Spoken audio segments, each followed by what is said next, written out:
Zum Glück ist Freitag. Mit dem Fabian Unterreger.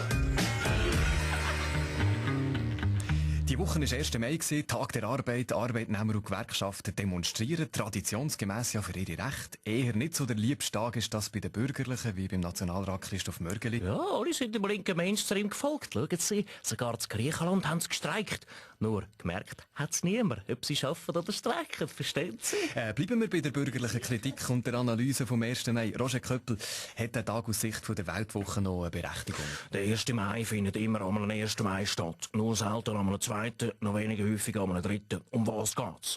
Linke Staatsangestellte, die von der Steuern leben, geniessen einen freien Tag und beklagen sich darüber, wie schlecht es ihnen geht. Andere müssen für ihren Erfolg hart arbeiten.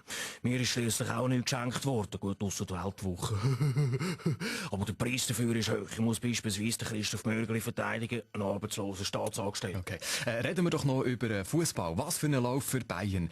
Hat das grosse Barcelona im Champions League Halbfinale mit einem Goalverhältnis von 7:0 einfach so weggeputzt. Wie ist das möglich gewesen, Fußballnationaltrainer Ottmar Hitzfeld? Ja, es hat lang gedauert, aber jetzt sehe ich, wenn meine Handschrift dieser Mannschaft aufblüht und sie setzen meine Ideen um und gewinnen alles, was es zu gewinnen gibt. Und die Fußballnationalmannschaft ist in 10 Jahren auch so weit und schlägt Barcelona an der WM. Ja, alle zusammen, da ist der Boschi. Ich habe in dem Sinn während dem ganzen Spiel gesungen für Barcelona. Nur hat mich wieder niemand gehört, obwohl ich wirklich nah am Bildschirm angegangen bin. Gut, überschattet wird der Bayern-Erfolg ja ein bisschen von der Steueraffäre von Bayern-Präsident Uli Hoeneß, wo sein Geld dem Fiskus vorbei parkiert hat. Und wir fragen uns, welcher reich prominent das es als nächstes lüpft.